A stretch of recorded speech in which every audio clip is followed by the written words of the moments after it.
strategi pembelajaran IPS di kurikulum Merdeka.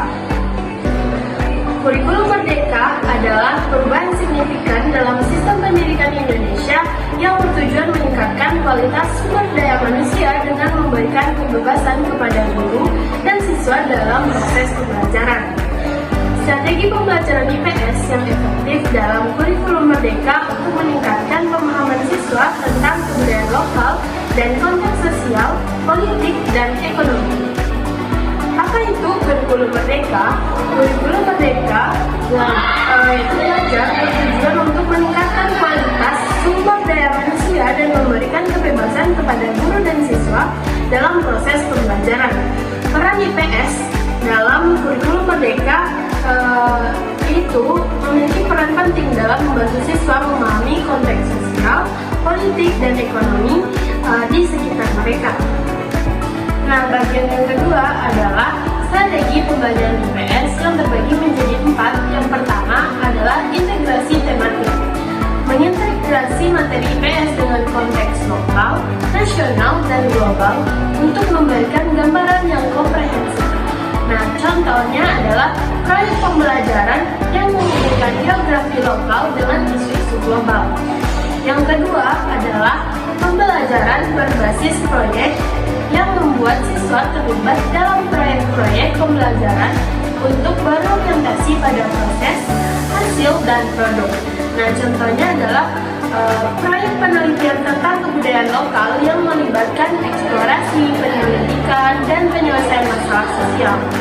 Yang ketiga adalah pembelajaran berdiferensiasi mengembangkan keterampilan abad 21 seperti literasi informasi, komunikasi, kolaborasi, dan pemecahan masalah.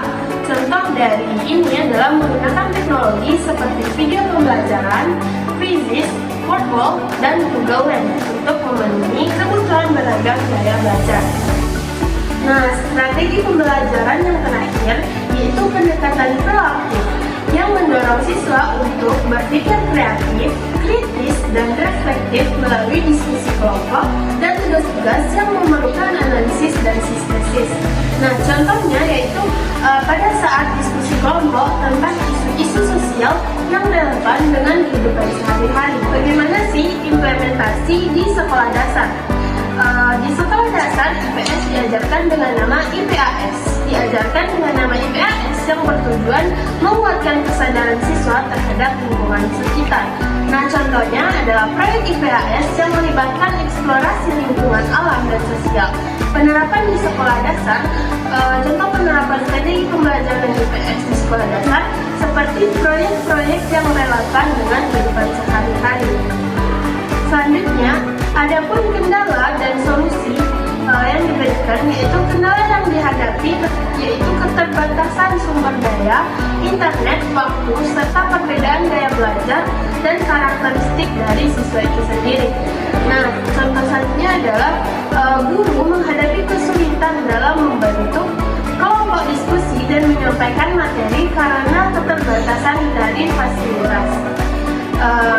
Adapun solusi dari beberapa kendala tersebut dan ada beberapa saran yang mana solusi dukungan dan sumber daya memadai sangat penting untuk efisiensi dan kualitas pembelajaran. Contohnya, kita menggunakan teknologi yang disukai oleh siswa dan mengelola waktu secara efektif.